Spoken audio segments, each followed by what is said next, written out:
السلام علیکم ورحمۃ اللہ نحمدہ ونصلی علی رسولہ الکریم اما بعد فاعوذ باللہ من الشیطان الرجیم بسم اللہ الرحمن الرحیم رب اشرح لی صدری ویسر لی امری واحلل عقدۃ من لسانی یفقہوا قولی۔ سورہ ہود پارہ نمبر 12 ہے، آیت نمبر 84 سے انشاءاللہ کرنا ہے۔ وَإِلَىٰ مَدْيَنَ اور مدین کی طرف اخاہم ان کے بھائی شعیب علیہ السلام کو بھیجا۔ قالا انہوں نے کہا، یعنی شعیب علیہ السلام نے، یا قومی اے میری قوم، اعبدو عبادت کرو اللہ کی، ما لکم نہیں ہے تمہارے لیے، من الہ کوئی الہ، غیرہ اس کے علاوہ، ولا تنقصوا المکیال اور تم نہ کمی کر کے دو ناپ کو، ماپ یا ناپ، والمیزانہ اور تول کو، انی بے شک میں اراکم دیکھتا ہوں تم کو، بخیرن اوپر آسودہ حالی کے، و انی اور بے شک میں اخاف ہوں میں ڈرتا ہوں، علیکم تم پر، عذابہ ایک عذاب سے، یوم محیط جو گھیر لینے والے دن کا ہے۔ تو اب یہاں سے شعیب علیہ السلام کا قصہ شروع ہو رہا ہے۔ یہ قصہ پہلے سورہ الاعراف میں بھی گزر چکا ہے، جہاں پر یہ آیات تھیں 84 سے 95 تک، اور یہاں پر بھی اب اللہ سبحانہ تعالیٰ نے جب اقوام کے حال بیان کیے ہیں، ان کی تاریخ بتائی ہے،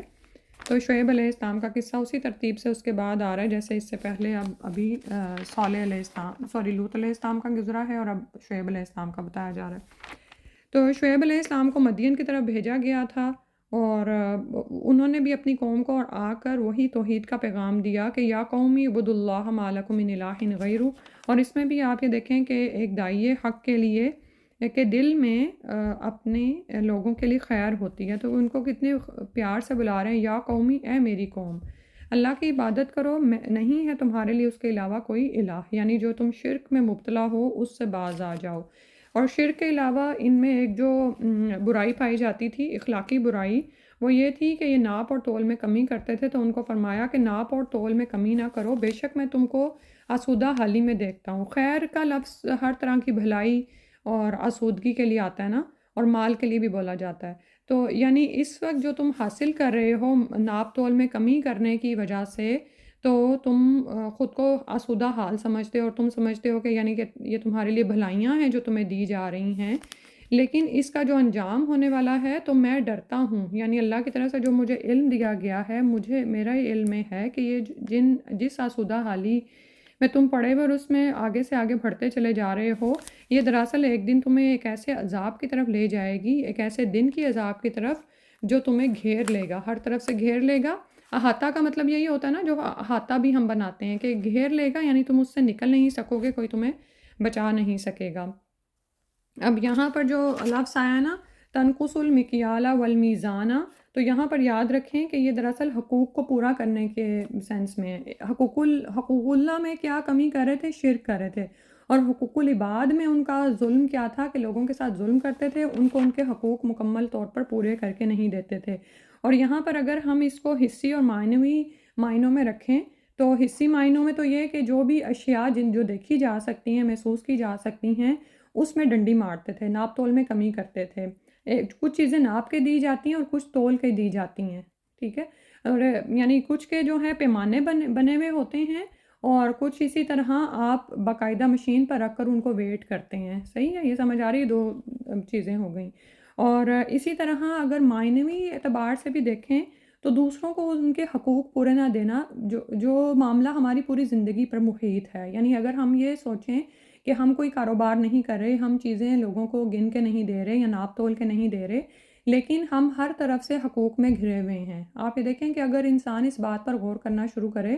تو کوئی ایسا شخص نہیں ہے جس کا ہم پر حق نہ ہو۔ میں صرف انسانوں کے حوالے سے مسلمانوں کی بات نہیں کر رہی ہوں، بلکہ نان مسلمز کے بھی ہم پر حقوق ہیں، کہ آپ یہ دیکھیں کہ کوئی بھی ایک فائدہ دنیاوی جو ہم حاصل کرتے ہیں، وہ خدا جانے کتنے لمبے چکر کے ذریعے ہم تک پہنچتا ہے نا، اگر ہم اس کو تصور کریں تو ہر بندے کے ہم پر حقوق ہیں۔ اللہ سبحانہ و تعالیٰ ہمیں ہماری استطاعت کے مطابق ان کو ادا کرنے کی توفیق عطا فرمائے،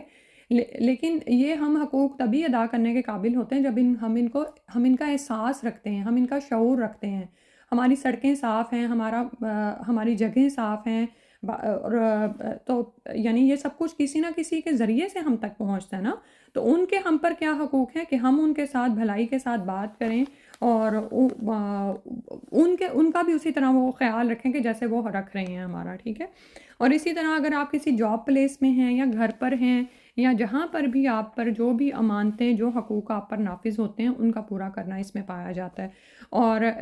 اسی طرح سے حقوق کے پورا کرنے میں بھی یہ بھی آئے گا کہ اگر آپ کسی جاب پلیس پر ہیں تو معنوی اعتبار سے تو یہ ہوگا نا کہ اوقات میں کمی نہ کریں، جتنا وقت آپ نے ان سے ڈیسائیڈ کیا ہوا ہے وہ آپ ان کو دیں، کیونکہ اس کی آپ پیمنٹ لے رہے ہیں، ٹھیک ہے۔ اسی طرح اگر حصی اعتبار سے دیکھا جائے تو وہاں کی اشیاء آپ پر امانت ہیں۔ آپ یہ دیکھیں کہ اس طرح سے اگر انسان کی سوچ ہو، کیونکہ مومن باشعور ہوتا ہے نا، اگر وہ اس طرح سے سوچنا شروع کرے تو وہ کتنی ہی جگہوں پر چونک جائے اور ٹھٹک جائے کہ مجھے یہاں سے حدود کراس نہیں کرنی ہے، ٹھیک ہے۔ کیونکہ یہ تھوڑی تھوڑی چیزیں ہوتی ہیں جن کو کرتے کرتے انسان ایسے ایزی لینا شروع ہو جاتا ہے کہ ناپ تول کی کمی میں نعوذ باللہ پڑ جاتا ہے۔ تو اس ناپ تول کی کمی کی وجہ سے وہ فائدے حاصل کر رہے تھے، ٹھیک ہے۔ اب آپ یہ دیکھیں کہ فائدے کیا تھے کہ اگر آپ کسی کو کمی کر کے دیتے ہو لیکن مال اس سے اتنا ہی سمیٹ لیتے ہو اور جو آپ نے ڈیسائیڈ کیا ہوتا ہے، لیکن اشیاء آپ کی بچ رہتی ہیں، لیکن جو بچی ہوئی چیز ہے وہ آپ کو تو لگ رہا ہے کہ آپ کا مال زیادہ کر رہی ہے، لیکن اوورآل کیا ہے کہ دنیا میں بھی اس کا انجام برا ہے اور آخرت میں بھی اس کا برا ہے۔ تو نبی نے ان کو یہی تعلیم دی کہ میں تم پر ایک ایسے عذاب سے ڈرتا ہوں جو تم کو گھیر لے گا۔ وَيَا قَوْمِ، اور اے میری قوم، اوفوا الْمِكْيَالَ، پورا کر کے دو ماپ کو، والمیزانہ، اور تول کو، بالقسطی، انصاف کے ساتھ، ٹھیک ہے۔ جتنا معاملہ سیٹ ہوا ہے عدل کے ساتھ، انصاف کے ساتھ اس کو پورا پورا کر دو۔ اب یہ یہاں پر احسان کی بات نہیں آئی، وہ اس سے بڑھ کر معاملہ ہے، لیکن جو ایک عدل ہے نا، یعنی برابر توازن ہے، وہ کیا جائے۔ جیسے اولاد کے ساتھ عدل کرنا، اس کا بھی حکم دیا گیا ہے ہمیں۔ اور عدل میں یاد رکھیں کہ عدل میں صرف یہ نہیں ہوتا کہ بھلائی کی جا رہی ہوتی ہے، بلکہ بعض اوقات جہاں پر آپ ان میں کوئی خامی یا کمی دیکھتے ہیں تو وہاں پر سزا بھی عدل کا ہی حصہ ہوتی ہے، ٹھیک ہے۔ تو انصاف کے ساتھ ان کے ناپ اور تول ان کو پورا کر کے دو۔ ولا تبخسوا الناس، اور نہ تم گھٹاؤ لوگوں کو، اشیاءہم، ان کی چیزوں میں، ولا تعثوا فی الارض مفسدین، اور نہ تم یعنی زمین میں فساد کرتے پھرو، ٹھیک ہے۔ اب یہ دیکھیں کہ یہاں پر ان دو آیات میں جو پہلی برائی بتائی گئی وہ شرک ہی ہے، جو کہ پچھلی ساری اقوام میں پائی جاتی تھی اور ان اقوام میں موجود تھی جن کی طرف انبیاء مبعوث فرمائے گئے۔ اس کے ساتھ ساتھ اخلاقی اور معاشرتی برائیاں بھی ان میں موجود تھیں، اور یہ یاد رکھیں کہ یہ برائیاں جو ہیں یہ دراصل یہ شرک کی بیماری کی وجہ سے ہی پھوٹتی ہیں۔ جیسے کل ہم اثرات کی بات کر رہے تھے نا، تو یہ شرک دراصل ایسی، اس کو کہہ لیں کہ ام الامراض ہے، کہ اسی سے یعنی روحانی بیماریوں میں، دل کی بیماریوں میں شرک سب سے ٹاپ پہ ایسی ام الامراض ہے کہ باقی بیماریاں اسی سے پھوٹتی ہیں، باقی بیماریاں اسی سے پیدا ہو جاتی ہیں، ٹھیک ہے۔ جب کوئی مومن متقی ہوتا ہے، وہ ہر وقت کانشیس ہوتا ہے، تو وہ چھوٹے چھوٹے معاملات میں بھی خود پر نظر رکھتا ہے، چوکنا ہوتا ہے کہ اللہ سبحانہ و تعالیٰ بھی مجھے دیکھ رہے ہیں، اللہ کی ذات مہیمن ہے۔ لیکن جب وہ اس سے باہر آتا ہے، چھوٹے چھوٹے معاملات میں کمی کجی کرتا ہے اور توحید کے معاملے کو ہی بہت لائٹ لینا شروع ہو جاتا ہے کہ نہیں، اگر کسی دوسرے سے بھی کوئی فریاد کر لی تو کیا فرق پڑ گیا، اس کے ذریعے سے اللہ سے ہی مانگا نا، اس طرح کی باتیں، تو فائنلی کیا ہوتا ہے کہ پھر وہ اخلاقی اور معاشرتی برائیوں میں بھی جا پڑتا ہے، ٹھیک ہے۔ اور پھر یہ چیز اس کو اپنی لپیٹ میں لے کر ان برائیوں میں مبتلا کر دیتی ہے۔ اب یہاں پر کیا ہوا کہ نہ تو وہ ناپ تول میں کو انصاف کے ساتھ ادا کرتے تھے اور نہ ہی لوگوں کو ان کی چیزیں پوری دے کر ادا کرتے تھے، اور اوورآل کیا تھا پھر کہ ولا تعثوا فی الارض مفسدین، کے زمین میں فسادی بن کر گھوم رہے تھے، لوگوں کے حقوق میں کمی کرنا، ظلم کو رواج دینا، یہ سب کچھ کیا ہے، پھر فساد ہے، ٹھیک ہے۔ جیسے اب اس کو اپنی اپنی زندگیوں میں لے لیں، گھروں میں اپنی ذمہ داری کو پوری نہ کرنا، جیسے عورتوں کی بات ہے، جگہ جگہ پر کوڑا چھوڑ دینا، یا اسی طرح سے چیزیں اگر گری پڑی ہیں تو ان کو رہنے دینا۔ تو بعض خامد بڑے نفاست پسند ہوتے ہیں، تو وہ اس طرح کی کوئی چھوٹی موٹی چیز دیکھتے ہیں تو ان کی طبیعت پر اس طرح گراں گزرتی ہے کہ وہ چھوٹی سی بات بڑی بن جاتی ہے، ٹھیک ہے۔ پھر گھر میں لڑائی ہونا اور اس کو پھر تسلیم نہ کرنا کہ یہ میری غلطی تھی۔ اسی طرح باہر کے ماحول میں بھی آپ یہ دیکھیں کہ جب ہم اس کا دھیان نہیں کرتے ہیں اور چیزوں کو بے ترتیب کرتے ہیں، لوگوں کے ساتھ بد اخلاقی سے بات کرتے ہیں، تو وہ ایک پورا اثر ہے جو ایک دائرے میں چلنا شروع ہو جاتا ہے۔ کبھی آپ نے یہ اندازہ کیا ہے کہ کسی بہت صاف جگہ پر آپ جائیں تو آپ وہاں سے صفائی کر کے نکلتے ہیں، لیکن کسی گندی جگہ پر آپ جائیں تو آپ یہ احتیاط نہیں کرتے کہ میں یہاں پر کوئی مزید کوڑا پھیلا کے جا رہی ہوں، ٹھیک ہے؟ تو کرنا تو نہیں چاہیے، کیونکہ آپ کی تو عادت میں ہونا چاہیے کہ آپ ہر جگہ پر وہ صفائی ہی کریں، اور اخلاقی طور پر بھی آپ کے اخلاق اچھے ہوں، لیکن ہوتا یہی ہے۔ تو معاشرے کا ایک مزاج بن جاتا ہے نا اس سے، کیونکہ جب حقوق پورے نہیں ہو رہے اور اس طرح وہ پھیلے تو پورے معاشرے میں آپ یہ تصور کریں کہ ایک فساد پھیل جاتا ہے، ایک بے ہنگم کیفیت پیدا ہو جاتی ہے، اور یہ ہمیں مختلف جگہوں پر نظر بھی آتی ہے، ٹھیک ہے؟ تو یہاں پر سیکھنے کا پوائنٹ کیا ہے کہ اس فساد سے بچیں، چاہے یہ حصی معنوں میں ہو یا معنوی اعتبار سے ہو۔ معنوی اعتبار سے یہ ہے کہ لوگوں کے ساتھ برے طریقے سے بات کرنا، ان کو طعن و تشنیع، اور ہر وقت اسی طرح ہمارا اخلاق کا رہنا، ٹھیک ہے؟ پھر اس کے بعد فرمایا بقیت اللہ، بچت اللہ کی خیر لکم، بہتر ہے تمہارے لیے۔ جو اللہ کا بچا ہوا تمہیں عطا ہوگا نا، جو تم حلال کمائی سے کھاؤ گے، وہ تمہارے لیے بہتر ہے۔ اب ایک ناصح کی صورت میں نبی ان کو سمجھانے کی کوشش کر رہا ہے، ٹھیک ہے؟ کہ اب صرف ایک حکم نہیں ان کو جاری کر دیا کہ ناپ تول میں کمی نہ کرو، بلکہ ان کو سمجھانے کی بھی کوشش کی ہے کہ تمہارے لیے بھلائی کس میں ہے، ان کنتم مؤمنین، اگر تم ایمان والے ہو۔ تو یہاں سے ہمیں کیا پتہ چل رہا ہے کہ ایمان کا ایک تقاضا ہے، ایمان کی شرائط ہوتی ہے نا کہ اگر آپ کہتے ہو کہ میں مومن ہوں، تو پھر آپ کے اخلاق میں، آپ کے کردار میں، آپ کے اعمال میں، آپ کے معاملات میں وہ چیز نظر آنی چاہیے۔ تو نبی نے ان کو یہی سمجھانے کی کوشش کی کہ اگر تم ایمان کا دعویٰ کرتے ہو، اس سے کیا پتہ چلتا ہے کہ یہ لوگ بھی ایمان کا دعویٰ کرتے تھے، چاہے ان کی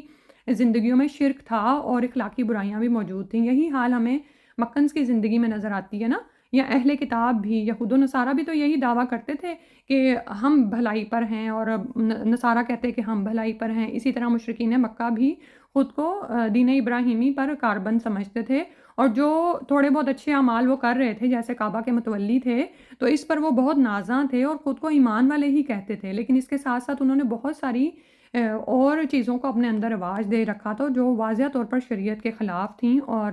سب سے بڑھ کر یہ کہ شرک ان کے اندر رواج پا چکا تھا۔ تو یہاں پر یہی فرمایا جا رہا ہے، شعیب علیہ السلام نے قوم سے کہا ان کنتم مؤمنین، اگر تم ایمان والے ہو تو پھر یہ خیال کرو کہ اللہ کی دی ہوئی جو بچت ہے نا، یعنی اللہ پر تم ایمان رکھتے ہو تو اس نے جو حکم دیا ہے اس کے مطابق جو تمہیں حلال کمائی سے بچت ہوگی، یا یہ کہ دوسروں کو ان کا پورا حق ادا کر کے جو تم اپنے کاروبار سے فائدہ اٹھاؤ گے، وہ بہتر ہے تمہارے لیے۔ وما انا علیکم بحفیظ، اور میں تم پر نگران نہیں ہوں۔ اب یہ ساری باتیں ان کو سمجھا کر وہ کیا کہنے لگے کہ میں تم پر نگران نہیں ہوں، تمہارے ایمان کا معاملہ تو اللہ سبحانہ و تعالیٰ کے ہی طرف ہے۔ تو اب یہاں پر انہوں نے ایک تو یہ کہ ڈرایا ہے اور بتایا ہے، اور یہاں پر جو آخری چیز ہے نا، اس سے ہمیں یہ بھی پتہ چل رہا ہے کہ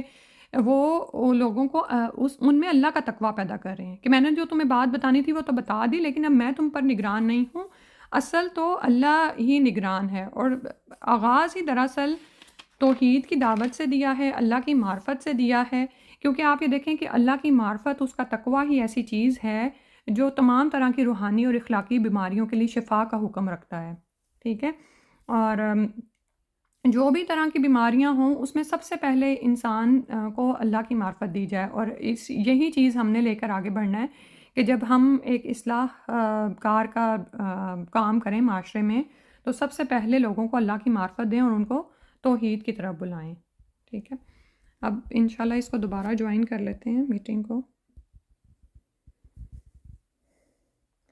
تو اب یہاں پر جو، اور خاص طور پر جو شروع میں انہوں نے فرمایا نا بقیت اللہ خیر لکم، کہ اللہ کی دی ہوئی بچت تمہارے لیے بہتر ہے۔ تو اہل مدین آپ جانتے ہیں کہ 2 تجارتی شاہراہوں کے چوک میں واقع تھے، اور یہ علاقہ بہت اہم تجارتی مرکز بن گیا تھا، لیکن اس کے باوجود بھی آپ یہ دیکھیں کہ جب انسان کے اندر مال کی حرص آتی ہے تو وہ صرف اپنا حق لینے پر نہیں قائم رہتا، بلکہ دوسروں کے حقوق میں کمی کرتا ہے تاکہ اس کے حق میں زیادتی ہو جائے، یعنی اس کو زیادہ مل جائے، تو اسی لیے وہ دوسروں کے حقوق غصب کرتے تھے۔ تو شعیب علیہ السلام نے ان کو نصیحت کی کہ تم اچھے بھلے کھاتے پیتے لوگ ہو، تمہیں بددیانتی کرنے کی کچھ ضرورت بھی نہیں ہے، جتنا منافع حلال ذرائع سے تمہیں حاصل ہوتا ہے اسے کافی سمجھو، اسی میں اللہ برکت عطا فرمائے گا۔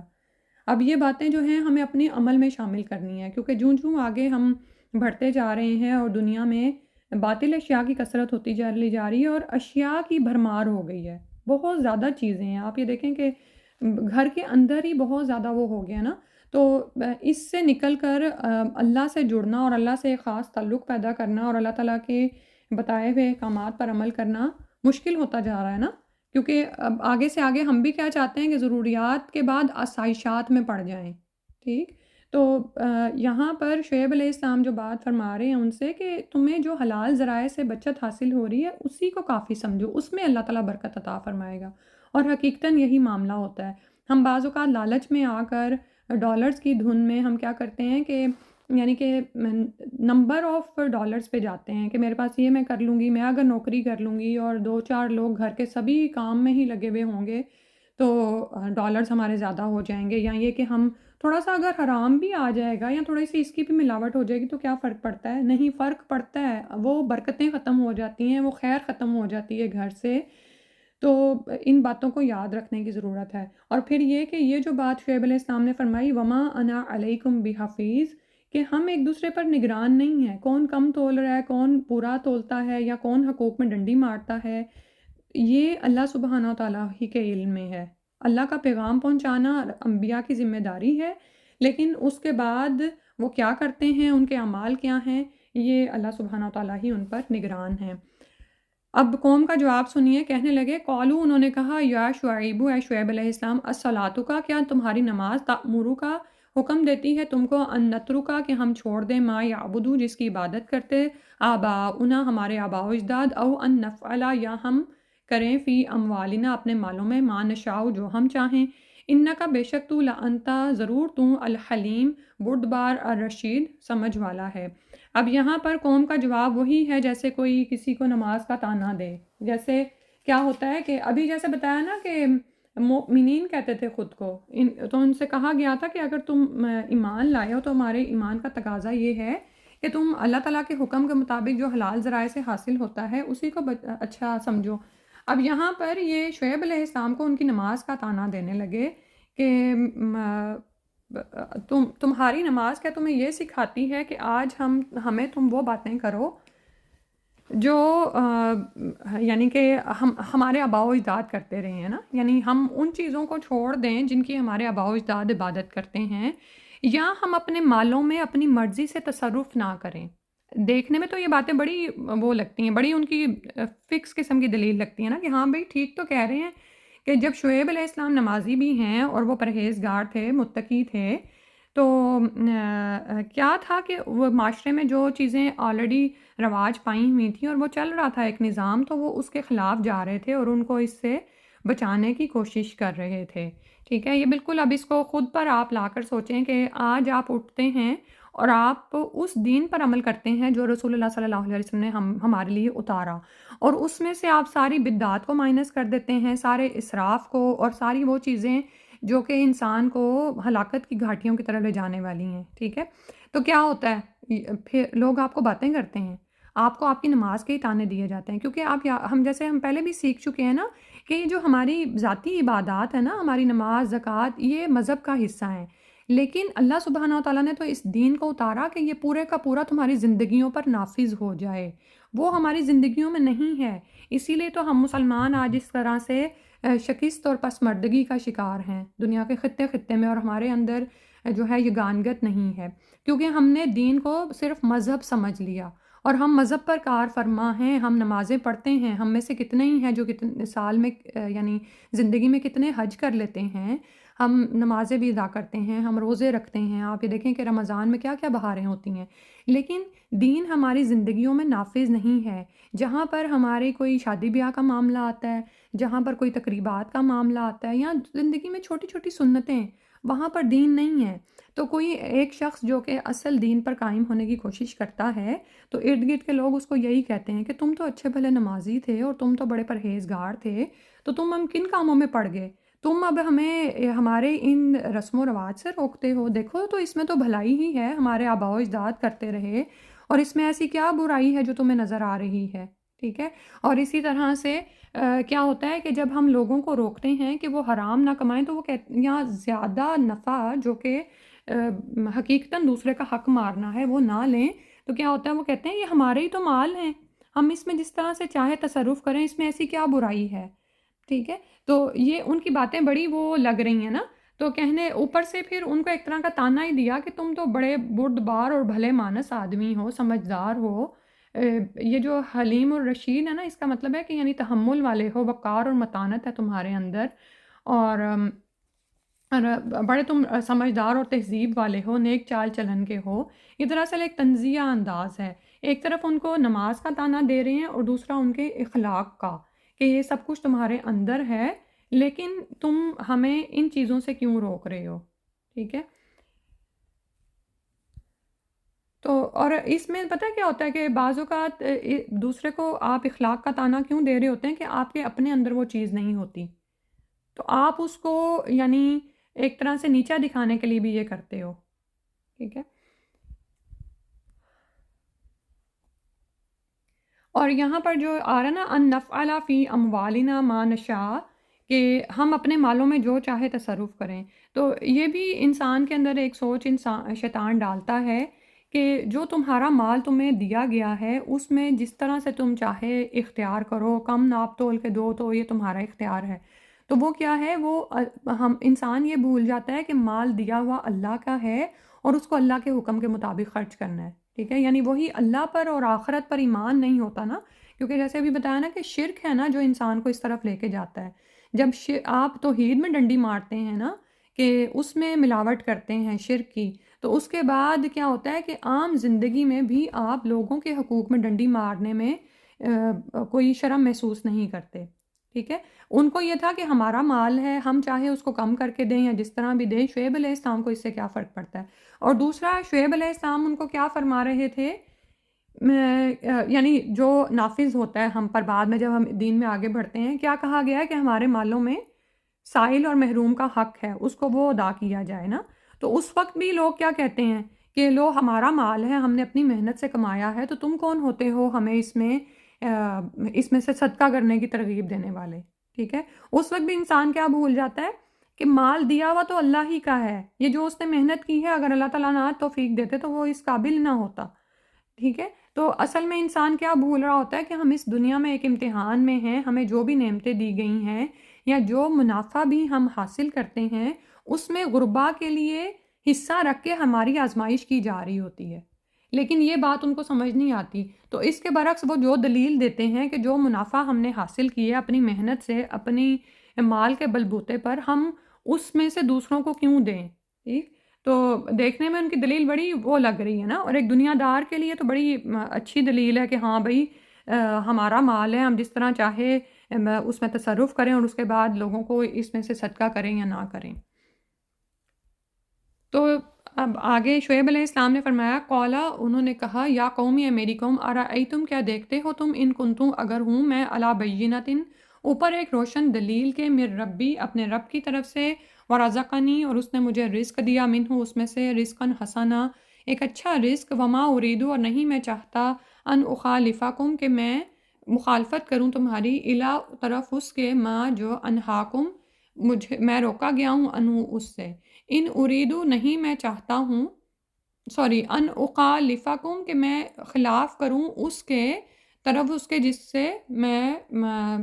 تمہیں روکتا ہوں، ان اریدو، نہیں میں چاہتا، الا، مگر، الاصلاح، اصلاح ہی، استطاعت، جتنی مجھ میں استطاعت ہے، مستطاعت، جتنی مجھ میں استطاعت ہے، وما توفیقی، اور نہیں ہے میری توفیق، الا باللہ، مگر اللہ ہی کے اذن سے یا اللہ ہی کی طرف سے، علیہ توکلت، اسی پر میں نے بھروسہ کیا، و الیہ انیب، اور اسی کی طرف میں رجوع کرتا ہوں۔ تو اب شعیب علیہ السلام نے ان کو کیا جواب دیا، یہ جو بھی انہوں نے دلائل پیش کیے نا جس کا بھی ذکر ہوا ہے، تو انہوں نے کہا کہ دیکھو تو میری قوم، اگر اللہ نے مجھے ایک دلیل دے دی ہے، ایک واضح روشن دلیل دی ہے، تو اب اور میں اس پر قائم ہو گیا ہوں، اور میرے رب نے مجھے اس اپنی طرف سے ایک رزق اچھا دیا ہے، اور یہاں پر رزق سے مراد دراصل نبوت ہے جو ان کو عطا کی گئی تھی۔ تو انہوں نے کہا کہ میں تو نہیں چاہتا کہ اب جن چیزوں سے میں تمہیں روکتا ہوں میں اس کے خلاف کروں، یعنی میں خود اس کو کرنا شروع ہو جاؤں، میں تو اصلاح ہی چاہتا ہوں جس حد تک میری استطاعت ہے، اور اللہ ہی توفیق دینے والا ہے، اسی پر میں نے بھروسہ کیا اور اسی کی طرف میں رجوع کرتا ہوں۔ یعنی اب یہاں پر وہ سمجھانے کی یہ کوشش کر رہے ہیں کہ مجھے یہ جو سارے احکامات دیے گئے ہیں اور جو میں تمہاری زندگیوں میں دخل دے رہا ہوں، یعنی ابھی جیسے بتایا نا کہ وہ یہ سمجھتے تھے کہ اپنے مال میں تصرف کرنا ان کا ایک ذاتی معاملہ ہے، وہ جو بھی کریں، تو یہاں پر انہوں نے یہی کہا ہے کہ یہ جو روشنی میری طرف آئی جو اللہ سبحانہ و تعالیٰ نے عطا کی ہے، تو میں تو تمہیں اسی طرح بلا رہا ہوں، اور میں جن باتوں سے تمہیں منع کرتا ہوں اس کی خلاف ورزی نہیں کر رہا، میں بھی ان سے رکنے کی کوشش کرتا ہوں، جہاں تک ہو سکے اصلاح ہی چاہتا ہوں۔ اب وہ ان کو یہ طعنہ دے رہے تھے نا کہ تو ہمیں روکتا ہے جن کی ہم عبادت کرتے ہیں، کہنے کا مطلب یہ تھا کہ تو خود یعنی فساد پھیلانے کا موجب ہو رہا ہے معاشرے میں۔ تو پھر شعیب علیہ السلام نے ان کو فرمایا کہ دراصل روشن دلیل تو یہی ہے جس کی طرف میں تمہیں بلا رہا ہوں۔ اور آپ یہ دیکھیں کہ ہو سکتا ہے ہمارے ذہنوں میں خیال آئے کہ انبیاء کی طرف یہ روشن دلیل اتاری جاتی ہے تو عام انسانوں کو کیسے سمجھ اس کی آئے گی۔ یہ جو دلیل جس کی یہاں پر بات ہوئی ہے نا، بینۃ من ربی، یہ دراصل داعیہ فطرت ہی ہے، یہ فطرت کی دلیل ہے، ٹھیک ہے۔ انسان کی فطرت میں رکھا گیا ہے کہ وہ دوسروں کو نقصان نہ دے، ان کے ساتھ اچھا معاملہ کرے، اور اسی طرح توحید کی دعوت، توحید بھی انسان کی فطرت میں داخل ہے، ٹھیک ہے، کہ الستو بربکم قالوا بلا۔ تو انسان کے تحت شعور میں یہ چیز موجود ہے، یہ رکھ دی گئی ہے، جس کو ہم ضمیر کی آواز بھی کہتے ہیں نا، کہ ضمیر کی آواز ہمیں غلط کام کرنے سے منع کرتی ہے۔ اب جب انسان دنیا میں آتا ہے نا تو اللہ تعالیٰ کی ہر سو پھیلی ہوئی جو نشانیاں ہیں اس میں اس کو یہ داعیہ فطرت نظر آ جاتا ہے۔ یہ جب وہ کائنات کو دیکھتا ہے تو اس کو اپنے رب کی معرفت حاصل ہوتی ہے، تو وہ جو اس کا تحت شعور میں چیز موجود ہوتی ہے وہ شعور میں آ جاتی ہے، اللہ کی وہ صحیح معرفت حاصل کر لیتا ہے۔ اس کے بعد کیا ہوتا ہے کہ مزید اللہ سبحانہ و تعالیٰ انبیاء کے ذریعے اس روشن دلیل کو، یعنی آپ یہ دیکھیں کہ ایک چیز فطرت میں ہے، اس کے اوپر مزید ایک جیسے سورج روشنی کر دینا، تو وہ جو انبیاء کو چیز دی جاتی ہے، وہ علم جو دیا جاتا ہے سند کے طور پر کہ یہ سچ ہے، جو تمہاری ضمیر کی آوازیں ہیں نا یہ سچ ہیں، تو پھر جو لوگ اس پکار پر لبیک کہتے ہیں وہ کس طرف ہو جاتے ہیں، وہ دراصل فطرت کی آواز پر لبیک کہہ دیتے ہیں، ٹھیک ہے۔ اور پھر انہوں نے یہی فرمایا کہ وَرَزَقَنِی مِنْہُ رِزْقًا حَسَنًا، کہ مجھے رزق یعنی نبوت کا رزق عطا ہوا ہے، اللہ سبحانہ تعالیٰ کی طرف سے یہ احکامات مجھے ملے ہیں، علم وحی ہے۔ اور اسی طرح اگر یہاں پر رزق مراد لیا جائے جو رزق حسنہ ہے تو وہ کیا ہے؟ حلال پاکیزہ رزق ہے، کہ جو بددیانتیاں تم کر رہے ہو اپنا کاروبار چمکانے کے لیے، اور تم لوگوں کے حقوق مار کر اپنے مال میں اضافہ کر رہے ہو، دراصل وہ رزق حسنہ نہیں ہے، بلکہ میں رزق حسنہ مجھے عطا کیا گیا ہے، اور میں تو تمہارے لیے بھی وہی چاہتا ہوں، ٹھیک ہے، اور اللہ کی توفیق سے اس پر قائم ہوں، اور ہر پریشانی میں اسی پر بھروسہ کرتا ہوں۔ اب آپ یہ دیکھیں کہ کس طرح سے تھوڑے سے الفاظ میں نبی نے قوم کو اللہ سے جوڑنے کی کوشش کی ہے، اور اسی کی طرف رجوع کرتا ہوں۔ اب یہاں پر ہم ذرا اپنی دعوت کا مقابلہ کریں اس کے ساتھ، کہ یوزلی ہم جب بات کر رہے ہوتے ہیں نا تو ہماری باتوں میں اللہ کا ذکر، اللہ کی معرفت کم ہوتی ہے، تو اس سے کیا ہوتا ہے کہ بات میں اثر پیدا نہیں ہوتا، ٹھیک ہے۔ اب یہ جو بات ہے نا یہ کوئی چھوٹی نہیں ہے، جب آپ کسی بدعت سے نکلنا چاہتے ہیں یا لوگوں کو ان چیزوں سے روکنا چاہتے ہیں جو وہ سند کے طور پر اپنے آباء و اجداد کی پیروی میں آ کر رہے ہوتے ہیں، لیکن ان کے پاس کوئی دلیل نہیں ہوتی، یعنی علم وحی کی اس پر کوئی سند نہیں ہوتی ہے، تو کیا ہوتا ہے کہ وہ آپ کے مخالف ہو جاتے ہیں، وہ آپ کو طعنے دیتے ہیں جیسے یہاں پر دے رہے ہیں شعیب علیہ السلام کو، اور ہو سکتا ہے کہ وہ آپ کے نماز کا طعنہ دیں، آپ کے اخلاق کا طعنہ دیں، تو اس وقت انسان بڑا مایوس بھی ہوتا ہے، اور پھر ان طعنوں کا وہ کیسے مقابلہ کرے؟ وہ اسی سے مقابلہ کرے کہ میں تم لوگوں کی اصلاح چاہتا ہوں، ان کو یہ باور کرائیں کہ میں تمہاری ہی بھلائی چاہتا ہوں، اس میں میرا کوئی بھلا نہیں ہے، میرا اپنا بھلا تو یہی ہے کہ میں اس پر قائم ہو گیا ہوں، اب میں اس بھلے کی طرف تمہیں بھی لانا چاہتا ہوں، ٹھیک ہے۔ اور پھر یہ کہ اللہ سے جوڑیں بار بار، کہ ان کو یہ باور کرائیں کہ یہ اللہ کی طرف سے اتاری ہوئی وحی ہے، یہ اللہ کا حکم ہے، میں نہیں تم پر یہ لاگو کر رہا۔ ایک ہمارا انداز ہوتا ہے کہ ہم نا متکبر ہو جاتے ہیں علم حاصل کر کے نا، اور ہم چیزوں کو ان پر ٹھونسنا چاہتے ہیں، اس چیز سے ہمیں یہاں پر بتایا جا رہا ہے، جیسے بچایا جا رہا ہے، جیسے پیچھے بھی فرمایا نا وما انا علیکم بحفیظ، میں تم پر نگران نہیں ہوں۔ آپ نے ان تک بات احسن طریقے سے پہنچا دینی ہے، ان پر غصہ نہیں کریں، ان پر چیزوں کو یعنی کہ ٹھونسنے کی کوشش نہ کریں، دلیل کے ساتھ بات سامنے رکھیں، بینہ کے ساتھ، روشن دلیل کے ساتھ، اور روشن دلیل کیا ہے؟ اللہ کا تعلق ہے، وما توفیقی الا باللہ علیہ توکلت، تو اسی پر میں نے بھروسہ کیا، والیہ انیب، اور اسی کی طرف میں رجوع کرتا ہوں۔ اللہ سبحانہ و تعالیٰ ہمیں یہ گر سکھا دیں، یعنی یہ جو ہوتا ہے نا کہ جب ہم کوئی کاروبار کرنے لگتے ہیں تو کیا کہتے ہیں؟ ہمیں اچھے گر آ جائیں تاکہ ہمارا کاروبار چمک اٹھے، تو ہم اس دین کی تعلیم کو، اس دعوت کو ہم یہاں پر اپنا کاروبار سمجھیں. یعنی بعض اوقات یہ ہوتا ہے نا کہ لوگ کہتے ہیں کہ فلاں لڑکی تو بڑی اچھی جاب کرتی ہے، اپنے خامد کی بڑی مدد کر رہی ہے، گھر میں یہ کچھ آ رہا ہے ان کے. تو اس وقت خود ہی کاؤنسلنگ کیا کریں، خود کو تسلی دیا کریں کہ جو میرے گھر میں برکتیں آ رہی ہیں نا میرے قرآن سیکھنے کی وجہ سے، وہ اور نہیں ہے کہیں. اور پھر یہ کہ میرے خامد میں کے رزق میں جو برکت ہے وہ بھی اس کی وجہ سے ہے. تو پھر کیا ہوگا، آپ اس میں زیادہ سے زیادہ ایکسل کریں، اس میں کوشش کریں کہ آپ کو یہ کام دیا گیا ہے. ٹھیک ہے، تو اس کام کو کرنے کے گر کیا ہونے وہ اب ہمیں سیکھنے ہیں کہ میں کس طرح سے خود بھی قائم رہوں دین پر، لوگوں تک بھی اس کو لے کے جاؤں اور زیادہ سے زیادہ لوگوں کو توحید سے جوڑ دوں انشاءاللہ. اور یہ معاملہ کیا ہے کہ اب یہاں پر جو ہمیں بات سمجھ آئی ہے وہ کیا ہے کہ اللہ سبحانہ تعالیٰ کی معرفت اور اس سے جوڑا جائے انسانوں کو. ٹھیک ہے، تو اب آج ہم نے دیکھنا ہے کہ جب بھی ہم بچوں کو تبلیغ کر رہے ہیں، کوئی تبلیغ نہ کہیں اس کو، کوئی بھی بات ہم بچوں تک کنوے کر رہے ہیں، تو ہم اس میں اللہ سے کتنا جوڑتے ہیں ہم ان کو کتنا بتاتے ہیں. جیسے بعض اوقات کیا ہوتا ہے کہ جب لوگوں کو پتہ چلتا ہے نا کہ اچھا آپ دین سیکھ رہی ہیں، تو وہ آپ سے نا کسی مسئلے کا حل پوچھنا شروع ہو جاتے ہیں. اس وقت کیا ہوتا ہے، اب آپ کو ہوتا ہے کہ میں اپنا علم اس پہ جھاڑ دوں، اور آپ کے سامنے کوئی کتاب کوئی چیز نہیں ہوتی، آپ ایک پورا پیراگراف اس کو یعنی بتا دیتے ہیں،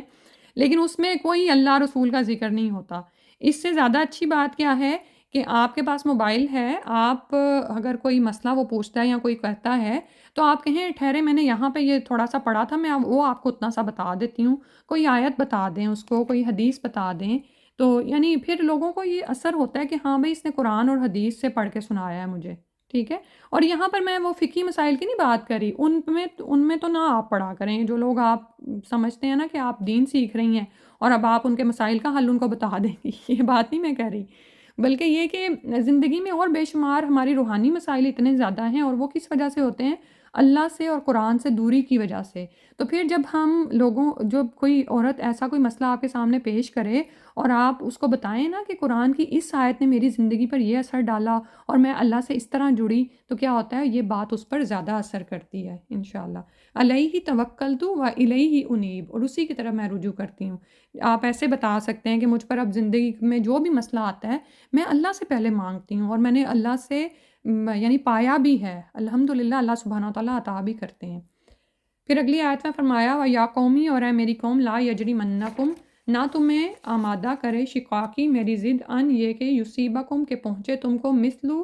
جیسا کہ ما اصابہ پہنچا قوم نوح کی قوم کو علیہ السلام، او قوم ہود یا ہود علیہ السلام کی قوم کو، او قوم صالح یا صالح علیہ السلام کی قوم کو، وما قوم لوط منکم ببعید، اور قوم لوط تو تم سے کچھ دور بھی نہیں ہے.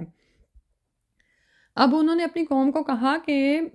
اب یعنی یہ کہ ان کے درمیان مختلف اوقات میں یہ مکالمے ہو رہے ہیں، باتیں ہو رہی ہیں. ٹھیک ہے، اب ہم آپ میں سے جو بھی توحید کی دعوت لے کر اٹھتے ہیں یا کسی مجلس میں کوئی ایسی بات کرتے ہیں، تو آپ کو ہو سکتا ہے ایسی ساری باتیں پیش آئی ہوں. کبھی کوئی تانے دیتا ہے، کوئی کسی حمایت میں بھی بول دیتا ہے، کوئی کس طرح کی بات کرتا ہے. تو شعیب علیہ السلام اور ان کی قوم میں یہ مکالمات ہو رہے تھے، اور کوئی ٹھنڈے ماحول میں نہیں ہو رہے تھے، بلکہ آپ کی قوم آپ کی مخالفت میں ہٹ دھرمی پر اتر آئی تھی. تو جب ایسی ہٹ دھرمی ہو نا، تو پھر قوم بات کا الٹا ہی مطلب لیتی ہے. ٹھیک ہے، اور اسی لیے تو پیچھے فرمایا ہے کہ کیا کہنے لگے کہ تمہاری نماز اور تمہارا اخلاق ہمیں ان چیزوں کو کرنے سے روکتا ہے جس کی ہمارے آباء و اجداد پیروی کرتے رہے، کیونکہ آباء و اجداد کی ہم اپنے دل میں ایک عزت رکھتے ہیں نا. ٹھیک ہے، تو یہ وہ بہت زیادہ یعنی کہ مخالفت میں آ گئے، مشتعل ہو کر اور چڑھ کر پہلے سے بھی یعنی زیادہ وہ اس میں پڑ گئے. تو انہوں نے فرما دیا اپنی قوم کو، شعیب علیہ السلام نے، کہ اے میری قوم، میری دشمنی یعنی اب تم جو میرے ساتھ مخالفت میں پڑ گئے ہو، تو ایسا نہ ہو کہ تم اس حال کو پہنچ جاؤ، یعنی تم جو مہلت تمہیں دی گئی ہے اس کا تم غلط فائدہ اٹھاؤ، اور اتنا زیادہ تم اپنی بددیانتیوں میں آگے بڑھ جاؤ کہ تم اس حال کو پہنچ جاؤ کہ وہی عذاب تم پر آئے جس کا واسطہ تم سے پہلی قوموں پر پڑا. اور وہ کون سی قومیں تھیں؟ قوم نوح تم سے پہلے گزری، قوم ہود اور قوم صالح وغیرہ. ٹھیک ہے، اور قوم لوط تو تم سے کچھ زیادہ دور بھی نہیں، یعنی یہ کہ تم اسے دیکھ بھی سکتے ہو، اور زمانے کے اعتبار سے بھی ان کو کچھ زیادہ عرصہ نہیں گزرا. جب زمانے کے اعتبار سے کچھ زیادہ عرصہ نہ گزرا ہو تو پھر کیا ہوتا ہے، آپ کے بڑے بوڑھے بھی آپ کو اس کی کہانیاں بتا سکتے ہیں، اس کے قصے سنا سکتے ہیں، ٹھیک ہے۔ اب یہاں پر کہنا وہ کیا چاہ رہے تھے شعیب علیہ السلام، کہ میری مخالفت میں مشتعل ہو کر ایسا نہ ہو کہ تم زیادہ شرک کرنے لگو اور زیادہ بددیانتیوں میں پڑ جاؤ، کاروبار میں اور زیادہ یعنی بددیانتیاں کرو اور ناپ تول میں اور زیادہ کمی کرو۔ فرعون کی قوم آپ کو یاد آ رہی نا، فرعونیوں نے کیا کیا تھا، فرعون نے کیا کیا تھا جب موسیٰ علیہ السلام کی طرف سے دعوت اور تبلیغ آئی، تو اس نے جب دیکھا کہ قوم میں تھوڑا سا ایک ہلچل مچ رہی ہے اور کوئی ان کی دعوت کی طرف جانے لگا ہے، تو اس نے دوبارہ سے بیٹوں کو جو ان سے بری طرح سے ذبح کروانا شروع کر دیا بنی اسرائیل کے، ٹھیک ہے۔ تو یہی ہوتا ہے جب انسان اپنے عقیدے پر ڈٹ جاتا ہے نا، اور جو اس کو سیدھی راہ کی طرف بلا رہا ہے، اب وہ اس کو اپنا مخالف نظر آ رہا ہے، ٹھیک ہے، کہ جن باتوں کی طرف ہمیں یہ بلا رہا ہے، اس سے تو ہمارے کاروبار میں نقصان ہوگا، ہمارا اقتدار جائے گا، ہمارا جو ایک سے ہے معاشرے میں، اور جس طرح ہم نے کمزور طبقے کو اپنے قابو میں لیا ہوا ہے اور مظلوم بنا کے رکھا ہوا ہے، تو وہ ہمارے ہاتھ سے جاتا نظر آئے گا، تو وہ پھر مکمل دشمنی پر کھڑے ہو جاتے ہیں۔ اور یہ وقت دراصل ہوتا ہے کہ ان کی مہلت ختم ہو رہی ہوتی ہے۔ اسی بات سے شعیب علیہ السلام نے قوم کو ڈرایا ہے، پیچھے ان کو اس طرح ڈرایا نا کہ تم جو خود کو بھلائیوں پر دیکھتے ہو، حالانکہ تم بھلائی پر نہیں ہو، مجھے تو لگتا ہے کہ ایک بڑے دن کا عذاب جو ہے، یعنی گھیر لینے دن والے کا عذاب تمہیں گھیر لے گا۔ اور پھر ان کو تلقین کی، وَاسْتَغْفِرُوا، اور مغفرت طلب کرو، ربکم، اپنے رب سے، ثُمَّ تُوبُوا اِلَیْہ، پھر اس کی طرف رجوع کرو، توبہ کرو، ان ربی، بے شک میرا رب، رحیم، بہت رحم کرنے والا، ودود، محبت والا ہے۔ اب دیکھیں شعیب علیہ السلام کی تبلیغ میں بار بار اللہ سے جوڑیں، ایک وہ جو ہے آیت سائن دیا کہ تاریخوں سے مثال دی، تاریخ کے واقعات سے، اور اس کے بعد پھر کہ رب سے جڑو، رب سے مغفرت طلب کرو، اسی کی طرف رجوع کرو، اس سے بخشش مانگو، بے شک میرا رب بہت مہربان، محبت کرنے والا ہے۔ تمہارے لیے بہتر راستہ کیا ہے کہ تم مشتعل نہ ہو، بلکہ میری باتوں پر غور و فکر کرو، اور اپنے جو پہلے گناہ کر چکے ہو ان پر معافی مانگو اور رجوع کرو، یعنی آئندہ ایسے کام نہ کرنے کا اللہ سے عہد کرو۔ پھر کیا ہوگا کہ نہ صرف میرا رب تمہیں معاف کر دے گا، بلکہ تم سے محبت بھی کرنے لگے گا، کیونکہ وہ بہت مہربان، نہایت محبت والا ہے۔ اب اس بات کا یقین ہمارے اندر کتنا ہے نا، یہ آپ نے دیکھنا ہے کہ غلطیاں ہم سے بھی بار بار ہوتی ہیں، لیکن شیطان ہمیں کس طرف لے جاتا ہے کہ رہنے دو، یا تو وہ اس ڈٹائی میں انسان کو ڈال دیتا ہے کہ نہیں اللہ مجھ سے خوشی ہے، تو ہم نعوذ باللہ اتنے چھوٹے سے گناہ سے کیا ہوتا ہے، پھر انسان اس میں پڑا ہی رہتا ہے اور وہ کرتا ہی رہتا ہے، نعوذ باللہ من ذالک، وہ اچھے کام بھی کر رہا ہوتا ہے لیکن وہ اس گناہ کو بھی نہیں چھوڑتا، یہ انسان کا معاملہ بن جاتا ہے نا۔ لیکن وہ دراصل کیا ہوتا ہے، اللہ تعالیٰ کی طرف سے ایک مہلت ہوتی ہے، تو جب پکڑ آتی تو ایک دم سے آتی ہے۔ جیسے اگلے دن میں ایک خاتون کا قصہ سن رہی تھی کہ وہ بہت نمازی تھی، پرہیزگار تھی، اس کا اخلاق بھی اچھا تھا، اس کا خاوند اس کی تعریفیں کر رہا تھا، اور اسی طرح اس کے حافظہ قرآن تھی، لیکن اور اللہ تعالیٰ نے جب اس کی شادی ہوئی اور اللہ تعالیٰ نے اس کو کافی عرصے تک اولاد نہیں دی، تو وہ اپنے خامد کو حوصلہ دیا کرتی تھی صبر کا، اور وہ حیران ہوتا تھا کہ یہ عورت ہو کر مجھ سے زیادہ حوصلے والی ہے۔ 6 سال بعد اللہ تعالیٰ نے اس کو اولاد دی، اور وہ اسی میں بیٹا ہوا، تو اس کے بعد وہ فوت ہو گئی۔ تو جب اس کے خامد نے اس کو دفنایا، تو اس کے قبر اگلے دن جب اس کی قبر پر دیکھنے گیا ہے، زیارت کرنے، تو کیا دیکھا کہ وہ یعنی اس کی قبر کھلی پڑی تھی اور اس میں آگ تھی نا، اور کوئی تیار نہیں ہو رہا تھا اس بات پر کہ اس کو دفنا دینا۔ خیر اس نے بہت پیسے دے کر دفنایا، اور جس نے دفنایا اس نے بہت دور سے مٹی ڈالی، کیونکہ آگ اتنی زیادہ تھی کہ وہ اس کے پاس نہیں جا سکتے تھے۔ خیر کٹ دا سٹوری شارٹ، کہ وہ بعد میں اس کی چھوٹی بہن نے بتایا کہ میں اس کو اس کام سے روکتی تھی، یعنی اس کے خامد کو بھی نہیں پتا تھا اس کے گناہ کا، تو پتہ چلا کہ وہ کالا علم کرنا شروع ہو گئی تھی نا، یعنی شروع میں وہ قرآن سے تعویذ لکھ کے دیتی تھی، تو اس کو پھر مال ملنا شروع ہو گیا، یہی اس کا گزران کا سبب تھا نا، یتیم تھی اس سے پہلے، بہن بھائیوں کی بھی اس نے پرورش کی، لیکن خدا جانے کہ ایک دفعہ کیا ہوا کہ وہ اس کالے علم کی اس میں لالچ میں پڑ گئی، اور اس نے اس کو چھوڑا ہی نہیں، یعنی باقی نیک اعمال بھی اس کے چل رہے تھے لیکن اس سے وہ نہیں نکلی، تو اس کی بہن اسے کہتی تھی کہ ایسا نہ ہو کہ تم اس میں پڑی رہو اور تم پر اللہ کا عذاب آ جائے، یعنی تمہاری موت آ جائے، اور وہ دیکھیں وہی ہوا اس کے ساتھ۔ تو اللہ سبحانہ و تعالیٰ ہمیں معاف فرما دے کہ ہم چھوٹے چھوٹے گناہ یا کوئی ایسی بات جو کسی کو نہیں پتہ ہوتی، ہم اس کو کرتے رہتے ہیں، نعوذ باللہ، ہم اس سے باہر نہیں نکلتے ہیں۔ اور بعض اوقات تو لا علمی میں، اور بعض اوقات ہم جانتے بوجھتے پھر بھی اس سے باہر نہیں نکل پاتے، اس کی کوئی ایسی لذت ہوتی ہے، کیا ہے، اللہ تعالیٰ بچا کے رکھے، محفوظ فرمائے۔ تو فرمایا کہ وَاسْتَغْفِرُوا رَبَّكُمْ، اپنے رب سے بخشش طلب کرو، اللہ تعالیٰ معاف کر دے گا، جس دن تم معافی مانگو گے اللہ تعالیٰ تمہاری مغفرت فرما دے گا۔ ثُمَّ تُوبُوا إِلَيْهِ، شرط کیا ہے کہ اس کی طرف رجوع کرو اور آئندہ نہ کرنے کا عہد کرو کہ بس اب اس کو چھوڑ دیا تو پھر اللہ تعالیٰ کتنے زیادہ مہربان ہیں، اس کا ذکر یہاں پر آ رہا ہے، اِنَّ رَبِّي رَحِيمٌ وَدُودٌ۔ اور یہ دیکھیں کہ اللہ تعالیٰ بہت مہربان ہے، نہایت رحم کرنے والے ہیں، بہت محبت کرنے والے ہیں۔ اللہ تعالیٰ نہیں چاہتے کہ لوگوں کو آگ میں جلتا چھوڑ دیں۔ وہ حدیث کا مفہوم یاد آ رہا ہے نا کہ جس میں ایک عورت کا بچہ گم ہو گیا، تو وہ جس بچے کو دیکھتی اس کو اپنی چھاتی سے چمٹا کر دودھ پلانا شروع ہو جاتی تھی۔ تو رسول صلی اللہ علیہ وسلم نے کیا فرمایا تھا کہ تمہارا رب جو مامتا اس عورت کے دل میں اس سے بڑھ کر مخلوق سے محبت کرتا ہے، وہ کیا چاہے گا کہ تمہیں آگ میں پھینکے؟ لیکن یہ ہمارے انسانوں کے گناہ ہیں، وہ مہلت سے ناجائز فائدہ اٹھاتے ہیں، بڑھتے چلے جاتے ہیں کہ یہاں تک پہنچ جاتے ہیں کہ پھر عذاب آتا ہے۔ تو شعیب علیہ السلام نے ان کو فرمایا، وہ کہنے لگے قالو یا شعیب، اے شعیب، ما نفقہ، نہیں ہم سمجھتے، کثیرن بہت سا، مما تقول، اس میں سے جو تو کہتا ہے، وَإِنَّا، اور بے شک ہم، لَنَرَاكَ، ضرور دیکھتے ہیں تجھ کو، فینا، اپنے اندر، ضعیفاً، ضعیف، یعنی تو کمزور ہے ہمارے اندر، وَلَوْلَا رَحْتُكَ، اور اگر نہ ہوتا تیرا کنبا، لَرَجَمْنَاكَ، تو ہم تجھ کو ضرور رجم کر ڈالتے، یعنی پتھر مار مار کر ہلاک کر دیتے، وما انت، اور نہیں ہے تو علینا، ہم پر، بعزیز، کوئی قوت رکھنے والا، تو ہم پر کوئی غالب بھی نہیں آنے والا تھا۔ تو اب یہاں پر انہوں نے اب جب دلائل سے کام نہیں بنانا تو کیا کہنے لگے کہ شعیب علیہ السلام کو دھمکی دینے لگے کہ یہ جو باتیں تم ہمیں کرتے ہو نا، ہماری تو سمجھ میں نہیں آتی ہیں، ٹھیک ہے؟ اب کیوں نہیں تھی باتیں سمجھ میں آتی؟ حالانکہ حدیث میں شعیب علیہ السلام کو خطیب الانبیاء کہا گیا ہے، سبحان اللہ، نبیوں کے خطیب ہیں، ایسا زبردست خطبہ دیتے تھے۔ اب یہی باتیں ان کی قوم کو کیوں نہیں سمجھ آتی تھیں؟ کیونکہ قوم میں اور شعیب علیہ السلام کے ذہنی جو عقائد تھے نا، ان میں فرق تھا، ذہنی تفاوت تھا، فرق تھا، اس کی وجہ سے ان کو بات نہیں سمجھ آتی تھی۔ شعیب علیہ السلام کی اور ان کی قوم کی ترجیحات مختلف تھیں، ان کے پریفرنسز ڈیفرنٹ تھے، ان کی دلچسپیاں جدا جدا تھیں۔ تو جس بات میں انسان کو دلچسپی نہیں نہ ہوتی تو وہ اس کو سمجھ بھی نہیں آتی۔ کہاں تو شعیب علیہ السلام ان کو آخرت کے فائدوں کی طرف بلا رہے ہیں اور وہ دنیا کی لت میں پڑے ہوئے ہیں، وہ ان کو اللہ سے جوڑ رہے ہیں اور وہ معبودوں کے پیچھے پڑے ہوئے ہیں۔ اور پھر کیا جو آگے آ رہا ہے نا، تو پھر جب ایسی صورتحال پیدا ہوتی ہے نا تو پھر کیا ہوتا ہے، پھر باتیں سمجھ نہیں آتی، ٹھیک ہے؟ آپ کو جس بات میں دلچسپی نہیں ہوتی، آپ کو خبروں میں دلچسپی نہیں، آپ کا خاوند آپ کے پاس بیٹھ کے خبریں سنتا ہے، دیکھتا ہے،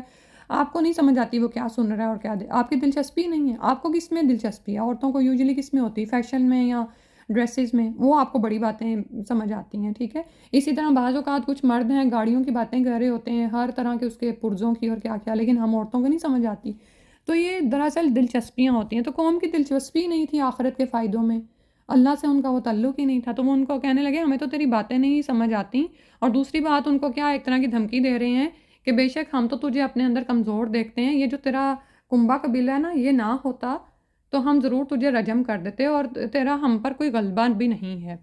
اب یہاں پر شعیب علیہ السلام نے ان کو کیا فرمایا، کہنے لگے یا قومی، ہے میری قوم، اراحتی، کیا میرا کنبا، اعزو، زیادہ بھاری ہے، زیادہ زور والا ہے، علیکم، تم پر، من اللہ، اللہ سے، یعنی میرے کنبے سے تو تم ڈرتے ہو، اللہ سے نہیں ڈرتے، تمہیں یوں لگتا ہے کہ اللہ تعالیٰ کے مقابلے میں میرا کنبا تم پر زیادہ غالب آنے والا ہے، واتخذتموہ، اور اس کو تو تم نے بنا لیا ہے، وراءکم، اپنی پیٹھوں کے پیچھے، ظہرین، پیچھے ڈال دیا ہے، ان ربی، بے شک میرا رب، بما تعملون محیط، ساتھ اس کے جو تم کرتے ہو اس کا احاطہ کرنے والا ہے۔ تو شعیب علیہ السلام نے کہا کہ تمہیں اللہ کا احساس نہیں ہے،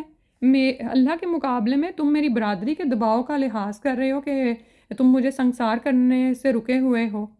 حالانکہ تمہیں تو اللہ کا دباؤ سمجھنا چاہیے، اللہ کا غلبہ سمجھنا چاہیے، اس کے تو قبضہ قدرت میں کائنات کی ایک ایک چیز ہے، تم تو خود اس کے قبضے میں ہو اور تمہیں اس کا کبھی بھولے سے خیال بھی نہیں آتا۔ تو اور اللہ کو تم نے کیا کیا، پیٹھ پیچھے ڈال دیا ہے، ٹھیک ہے؟ اس کو تو تم نے پیچھے کیا ہوا ہے، بالکل پسے پشت ڈال دیا ہے۔ اور آپ یہ دیکھیں کہ پسے پشت کون سی چیز ڈالی جاتی ہے، جس کو آپ اپنی زندگی میں کوئی اہمیت نہیں دیتے، جس سے آپ کو کوئی دلچسپی نہیں ہوتی، ٹھیک ہے؟ تو نعوذ باللہ من ذالک، جب ہم پر کوئی مصیبت آ پڑتی ہے یا کچھ ہوتا ہے تو اس وقت ہم کیا کر رہے ہوتے ہیں؟ اور یہاں پر اصل جو چیز کی یاد دہانی کرائی جا رہی ہے وہ یہ ہے کہ اللہ سے ڈرو، لوگوں سے نہ ڈرو۔ لوگوں کے ڈر کی وجہ سے ہم بہت سارے کام نہیں کر پاتے نا، یا بہت سے گناہوں سے نہیں رکتے ہیں لوگوں کے ڈر کی وجہ سے۔ ہاں فلاں کیا کہے گا، فلاں اب میں اس کے ساتھ یہ اس میں شریک تھی تو اب میں اس میں سے نکل ہی جاؤں، یا بہت دفعہ ایسے ہوتا ہے نا، ہم لوگوں سے ڈر کے بہت سے کام کر رہے ہوتے ہیں، اللہ سے نہیں ڈرتے ہیں۔ تو کیا ہم اس بات کو بھولے ہوئے ہیں کہ اللہ کا دیا ہوا فائدہ، اس کا فضل سب سے بڑا ہے؟ لوگوں کے فضل سے بڑا تو اللہ کا فضل ہے نا، وہی فضل والا ہے۔ اسی طرح اللہ کی پکڑ سب سے بڑی ہے۔ لوگوں کے دنیاوی فائدوں کے پیچھے، لوگوں کے دیے ہوئے چند فائدوں کے پیچھے ہم اللہ کا فضل چھوڑ رہے ہوتے ہیں۔ اللہ کی ذات بڑی ہے، اس بات کا یقین ہمیں کتنا ہے کہ اگر لوگ روکنا بھی چاہیں تو روک لیں، جب اللہ دینا چاہے گا تو وہ دے گا، ٹھیک ہے۔ لیکن کیا ہے کہ جب مصیبت بھی آ پڑتی ہے تو ہم اسباب اور لوگوں کے در پہ ہی ٹھوکریں کھا رہے ہوتے ہیں۔ وَاتَّخَذْتُمُوهُ وَرَاءَكُمْ ظِهْرِيًّا، اور تم نے تو اسے ڈال رکھا ہے اپنے سے پرے، پیٹھ پیچھے۔ ان ربی بما تعملون محیط، بے شک میرا رب تو ساتھ اس کے جو تم عمل کرے اس کو گھیرے ہوئے ہے۔ یہاں پر پھر اللہ سے ڈرانے کی کوشش کی گئی کہ تم اسی کے قبضۂ قدرت میں ہو، جو تم اعمال کر رہے ہو اس سب کو وہ گھیرے ہوئے ہے۔ وَيَا قَوْمِ، اور میں اے میری قوم، اعملوا، عمل کیے جو عَلَىٰ مَكَانَتِكُمْ، اپنی جگہ پر، انی عامل، میں بھی عمل کرنے والا ہوں، یعنی میں بھی کام کر رہا ہوں۔ سوف تعلمون، ان قریب تم جان لو گے، من یأتیہ، کس پر آتا ہے، عذابٌ، ایک عذاب، یخزیہ، جو اس کو رسوا کرے، ومن ہوا کاذب، اور کون جھوٹا ہے۔ وارتقبوا، اور انتظار کرو، انی، بے شک میں، معکم، تمہارے ساتھ، رقیب، منتظر ہوں، انتظار کرنے والا ہوں۔ اب یہاں پر بھی انہوں نے یہی بتایا کہ اللہ سبحانہ و تعالیٰ ہی فیصلہ کرنے والا ہے، اسی کی قدرت میں سب کچھ ہے۔ وہ باتیں جو تمہیں ناگوار محسوس ہو رہی ہیں، ٹھیک ہے، تم نہ کرو، میں اپنی جگہ پر عمل کر رہا ہوں تو ہم اپنی جگہ پر عمل کرتے رہو۔ اللہ سبحانہ و تعالیٰ خود ہی یہ فیصلہ کر دے گا، اور عنقریب تم دیکھ لو گے کہ پھر ہم دونوں میں سے کون غلط راستے پر تھا اور کون صحیح پر تھا۔ تو غلط کار پر عذاب آئے گا جو اسے رسوا کر دے گا، اور جو جھوٹا ہے وہ پکڑا جائے گا۔ تو اب کیا ہے کہ یہاں پر ان کو انتظار کرنے کا، اور یہ کیا انتظار تھا؟ وہ جو عذاب آنے والا تھا۔ وَلَمَّا جَاءَ أَمْرُنَا، اور جب آ گیا ہمارا حکم، یعنی ہمارا جو فیصلہ تھا وہ اتارا گیا، نجینا، نجات دی ہم نے، شعیب علیہ السلام کو، والذین آمنوا معہ، اور وہ لوگ جو ان کے ساتھ ایمان لائے تھے، برحمت منا، اپنی طرف سے رحمت کے ساتھ، واخذت الذین ظلموا الصیحہ، اور پکڑ لیا ان لوگوں کو جنہوں نے ظلم کیا تھا ایک زور کی چنگاڑ نے، فاصبحوا، تو وہ ہو گئے، فی دیارہم، اپنے گھروں میں، جاسمین، اوندھے پڑے۔ تو قوم شعیب پر چنگھاڑ یعنی فرشتے کی چیخ آئی، اور کچھ کہتے ہیں کہ جب یہ زلزلہ آیا ہے تو اس کی وجہ سے بھی جو بڑی آواز پیدا ہوئی، اس کی وجہ سے یہ سب ہلاک ہو گئے۔ آپ یہ دیکھیں کہ صرف ایک صیحہ، زور کی آواز، اب یہ جو بم دھماکے ہوتے ہیں بعض اوقات آپ دیکھیں کہ اس کے جو کوئی بھی پرزہ وغیرہ ہے نا، وہ کسی کو اڑ کے نہیں لگتا، لیکن اس کی آواز سے کچھ لوگ مر جاتے ہیں، کیونکہ کانوں کے پردے پھٹ جاتے ہیں، یا دل دہل کے اپنی جگہ ساکت ہو جاتے ہیں، نعوذ باللہ۔ تو اللہ کے لیے اس قوم کو ہلاک کرنا کوئی بڑی بات نہیں تھی۔ ایک صیحہ آئی اور کیا ہوا کہ اپنے ہی گھروں میں اوندھے پڑے رہ گئے۔ اور جاسمین کا یہ بھی ہے کہ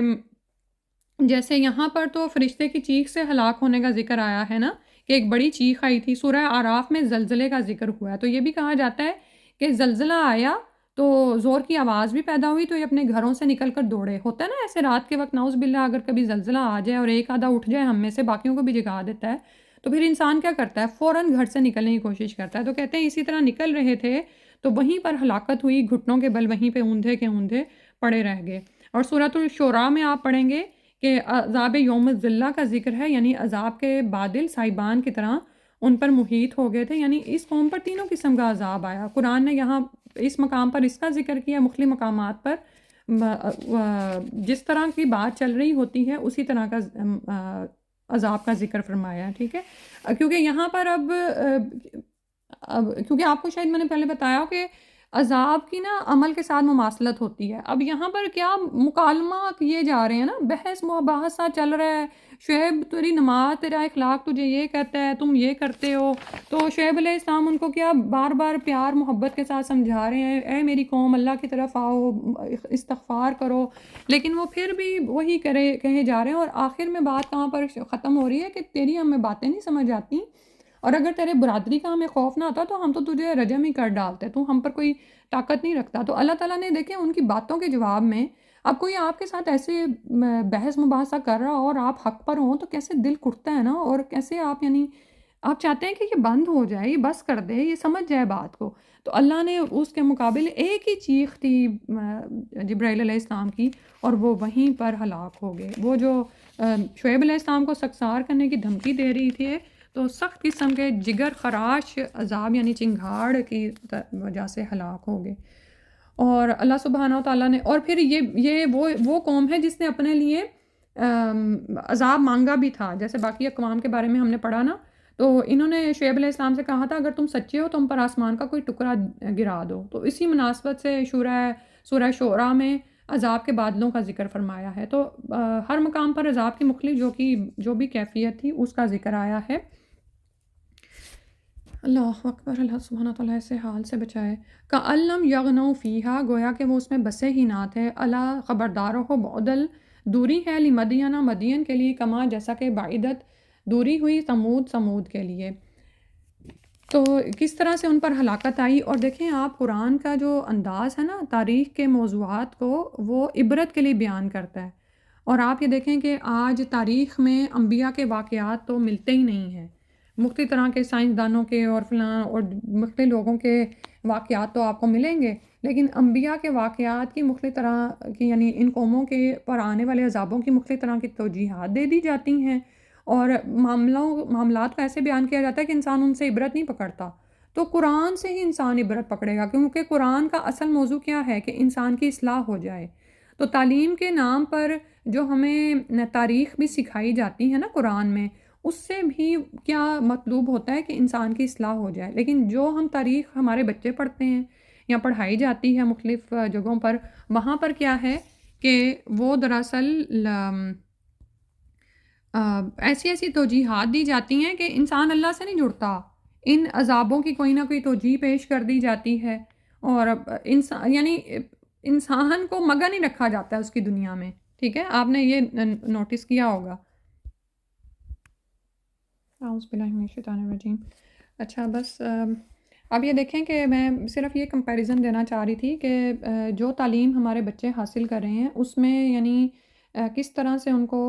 مس گائیڈ کیا جاتا ہے نا، یعنی دیکھنے میں وہ تمام تعلیم ان کو دی جاتی ہے۔ بعض اوقات اگر آپ کا کوئی بچہ ہسٹری میں اعلیٰ تعلیم حاصل کرتا ہے تو اس کو یہ دیا جاتا ہے، لیکن جس طرح قرآن کا انداز ہے نا اس انداز سے نہیں سکھایا جاتا، اس انداز سے نہیں پڑھایا جاتا، حتیٰ کہ نبی صلی اللہ علیہ وسلم کی سیرہ بھی کچھ اداروں میں پڑھائی جاتی ہے۔ میں مسلم اداروں کی بات نہیں کر رہی، اس کے علاوہ ٹھیک ہے، یہاں حدیث کا بھی جو ہے کوئی ایک نالج دیا جاتا ہے، لیکن یہاں نبی صلی اللہ علیہ وسلم کی بایوگرافی یا ان چیزوں میں بات ہوتی ہے، لیکن اس جو قرآن کا انداز ہے اس طرح سے نہیں ہوتی، جو ایک مبلغین مصلحین کا انداز ہے نا وہ بات نہیں ہوتی ہے۔ ٹھیک ہے، وہ صرف ایک ٹیچنگ ہو رہی ہوتی ہے، اور اس میں یہ عذاب ان اقوام پر کیوں آئے، کیوں ایسا ان کا حال ہوا، اور ہمیں ان اعمال سے بچنا چاہیے، اس پر بالکل فوکس نہیں کرایا جاتا۔ عبرت کا تو کوئی انداز نہیں اس میں ہوتا۔ ٹھیک ہے، تو یہ قصے دراصل قرآن میں عبرت دینے کے لیے اترے ہیں، یہ کہانیاں نہیں ہیں کہ ان کو پڑھ کر انسان آگے گزر جائے۔ آپ یہ دیکھیں کہ وہ جب اماں پارہ کی آخری جو کچھ آیات صورتیں اتر رہی تھیں تو نبی صلی اللہ علیہ وسلم نے کیا فرمایا تھا، اس کا مفہوم ہے کہ ان صورتوں نے مجھے بوڑھا کر دیا۔ کیا ہم ان صورتوں کو پڑھ کے بوڑھے ہوتے ہیں؟ کیا ہم ڈرتے ہیں کہ اللہ نہ کرے ہماری قوم پر بھی ایسا عذاب آ سکتا ہے، اللہ تعالیٰ ہمیں بچا کر رکھے؟ اور کیا ہم کچھ کرتے ہیں؟ کیا ہم کسی عمل کی طرف راغب ہوتے ہیں؟ یہ سوچنے کی بات ہے کہ کیا آپ یہ دیکھیں کہ اس وقت دنیا میں کتنے علاقے ایسے ہیں جہاں پر اللہ کی طرف سے یا تو انسانوں کے ہاتھوں یا اللہ کی طرف سے عذاب بھی آ رہے ہوتے ہیں، کبھی زلزلے آ رہے ہیں، کبھی کچھ آ رہا ہے۔ تو کیا ہم ان چیزوں سے عبرت پکڑتے ہیں؟ ہم کچھ اس کے لیے یعنی اٹھ کے کوئی عمل کرتے ہیں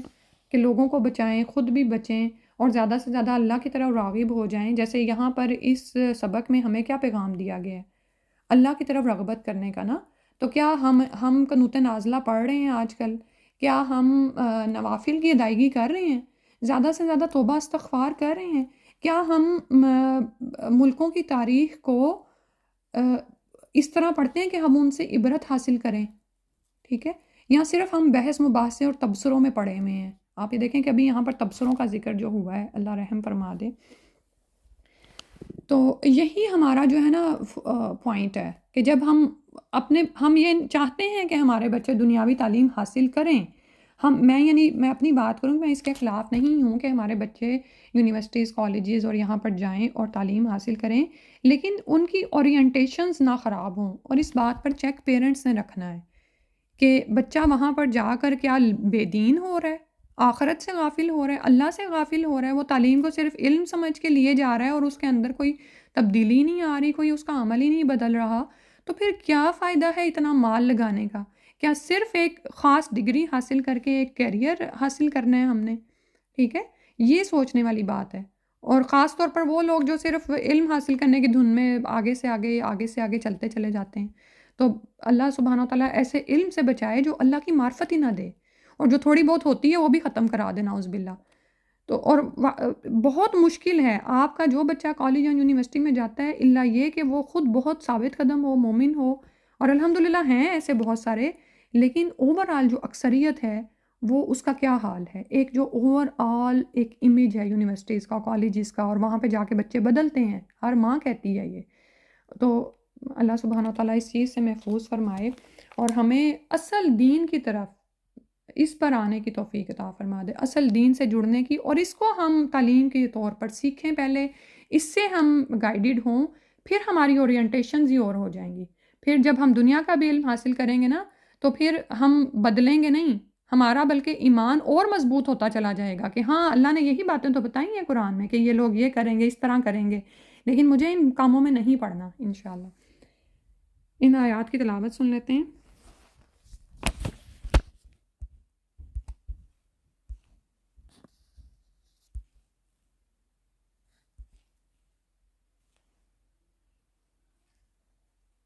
بسم اللہ الرحمن الرحیم مسومة عند ربك وما هي من الظالمين ببعيد وإلى مدين أخاهم شعيبا قال يا قوم اعبدوا الله ما لكم من إله غيره ولا تنقصوا المكيال والميزان إني أراكم بخير وإني أخاف عليكم عذاب يوم محيط ويا قوم أوفوا المكيال والميزان بالقسط ولا تبخسوا الناس أشياءهم ولا تعثوا في الأرض مفسدين بقية الله خير لكم إن كنتم مؤمنين وما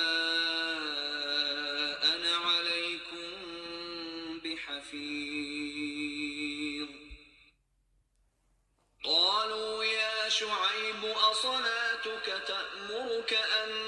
نترك ما يعبد آباؤنا أو أن نفعل في أموالنا ما نشاء إنك لأنت الحليم الرشيد قال يا قوم أرأيتم إن كنت على بينة من ربي ورزقني منه رزقا حسنا وما أريد أن أخالفكم إلى ما أنهاكم عنه إن أريد إلا الإصلاح ما استطعت وما توفيقي إلا بالله عليه توكلت وإليه أنيب ويا قوم لا يجرمنكم شقاقي يصبكم مثل ما أصاب قوم نوح أو قوم هود أو قوم صالح وما قوم لوط منكم ببعيد واستغفروا ربكم ثم توبوا إليه إن ربي رحيم ودود قالوا يا شعيب ما نفقه كثيرا